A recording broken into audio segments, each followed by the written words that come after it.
What's up, everybody? John is back. I have a problem. I have a very beautiful lush string arrangement, but I feel it gets in the way of the vocals. Let's listen to it.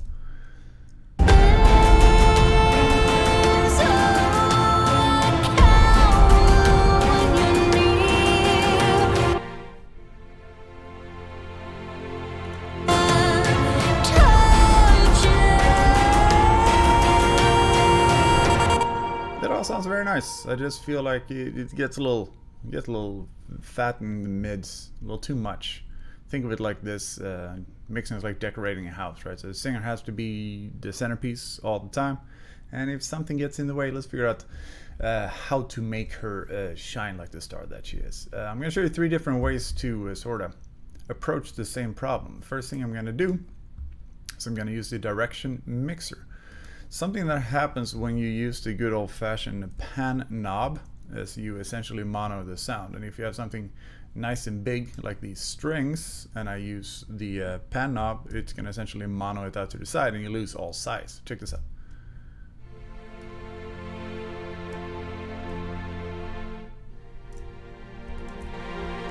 No fun. I don't like that at all, especially on things that I want to feel real, like strings and orchestra.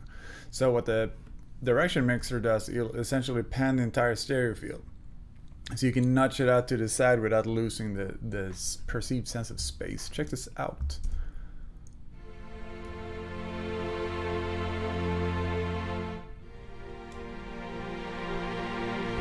So it's definitely on the right, but it still feels big. So here's what I'm gonna do. I'm gonna give you a couple of bars ahead. Then I'm gonna hit play and I'm gonna pan this out as we go along. Let's see what it sounds like.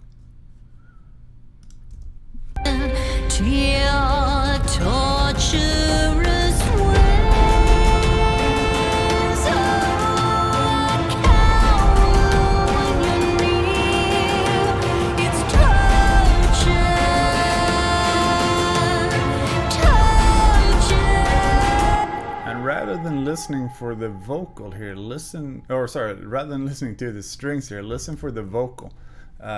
Does it sound like it becomes a little clearer? Because that's really what I'm after. I don't really care where you think you hear the strings because there's so much going on. So I have a hard time discerning that the strings are moving this way or that. But to me, it feels like the vocal rings a little clearer all of a sudden, you know. So let me do it one more time.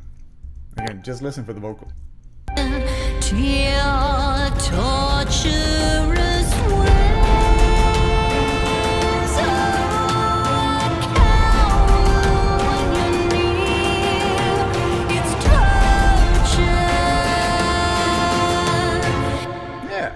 I feel that creates some space for it. And again, it's just like pushing stuff out of the way so the vocal can shine in the middle. That's number 1. The other way I'm gonna do this is I'm gonna take a multi-band compressor, I'm gonna sidechain it to the vocal, so whenever she sings, she's gonna push the volume down of the strings. So I'm on my string channel, I opened FabFilter Pro MB, it's awesome, everybody should have it. And it's gonna put a nice and fat band in here, sidechain. Well, let's figure out what we're sidechaining. Lead vocals, if we click here, it will tell us audio 109, cool. So I go up to sidechain, I go audio, I scroll all the way down to 109. You might have to watch this more than once and that's cool too. I hit expert, because I feel like an expert when I sidechain, external, and boom, I'm ready to go. So now when she starts singing, the multi-band will start ducking on the strings bus. Pretty fancy stuff. Let's see what it sounds like.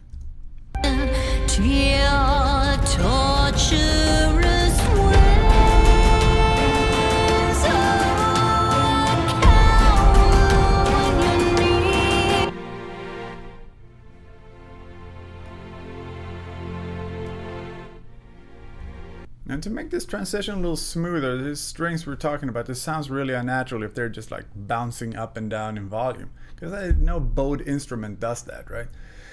So we can just like experiment with the release and the attack a little bit. And slower release will obviously give you a softer, more musical, pushing it back to, or letting it back up to volume again. So here's, and again, listen for the vocal, don't listen for the strings. I'll play it once and I'll keep the multiband on. Just kidding.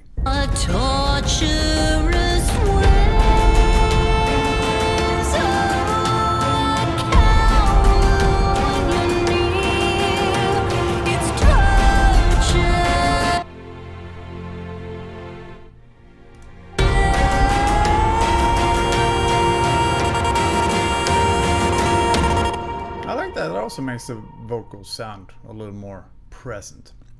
If you want to take this to the next step, we can make sure this guy is in mid. Put this all the way up on 100%, so now it only affects the mid channel. You should watch Dan Worrell's video on mid side EQ and what's going on with that. But essentially, think of it like you have a mid channel and you have your side channels.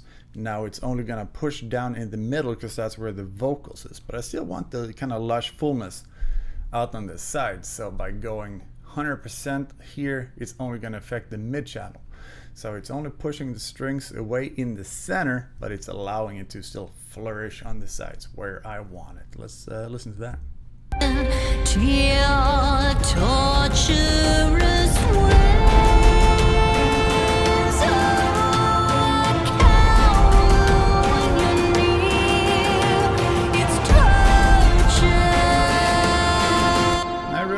Like that quite a lot. I think that creates the space, but then I gotta make the decision too, do I want the strings right in the center? Because we also have a full horn section that I panned off to the, or a directional mixer to the left a little bit. I have chorus that's laying, like choir, sorry, there's a laying in the bottom behind it, but more in the center.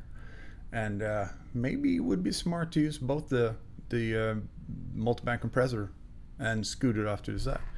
Anyways, these are decisions we have to make. I'm gonna show you the third way of attacking this problem, and that's we're gonna use mid-side EQ instead of compression. So check this out. And basically what I'm gonna do here is the FabFilter Pro Q3, everybody's favorite EQ. I'm gonna pull it down in the mid register, in the mid or whatever you should say it, but I'm gonna boost it in the sides.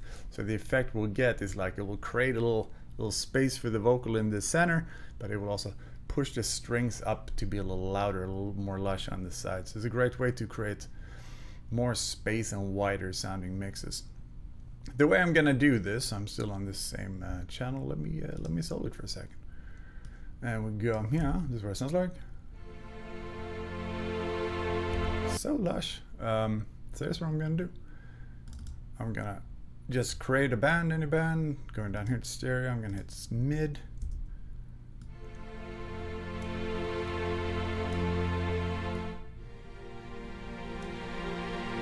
Then we're gonna create another band that's gonna be side, and I'm gonna boost it around the same spot.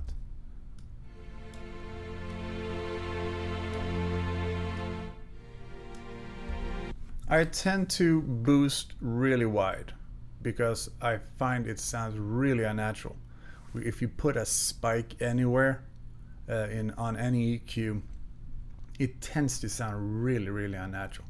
Cuts you can do with like laser precision, but I find boosting you gotta do with a pretty wide Q. If anyone in the comments can let me know why the width of an EQ curve is called a Q, I'd love to hear it, and I'm too lazy to Google. Anyways, I digress.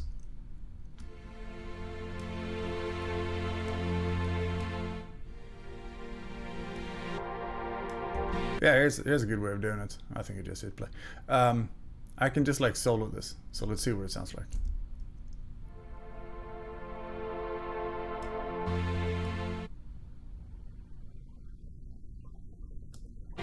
And if you're using headphones or studio monitors, this will be pretty gosh darn noticeable, the difference. So let's see what this sounds like in context. And here I'll just like toggle it off and on a few times.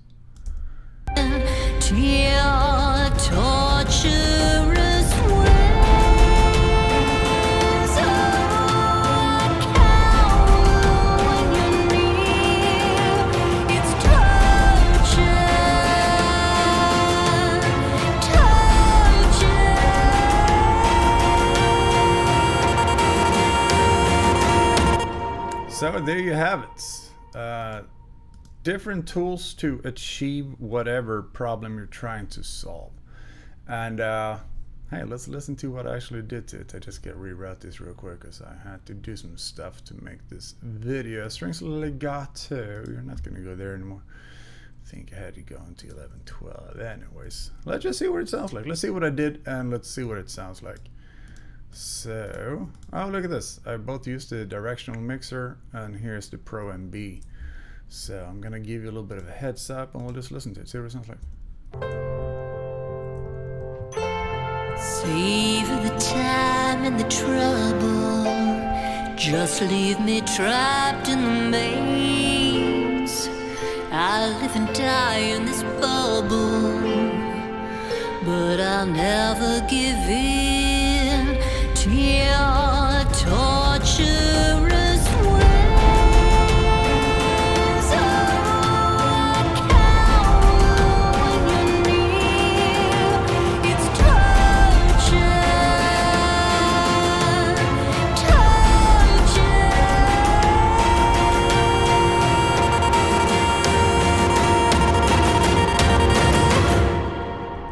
Pretty cool, right?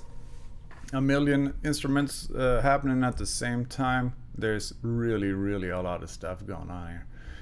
Piano, we got brass, we got strings, we got more strings, we got a choir, we got a bunch of percussion and stuff like that. So how do we make the vocal heard through all of this? But again, it's like, you know, furnishing a room, whatever.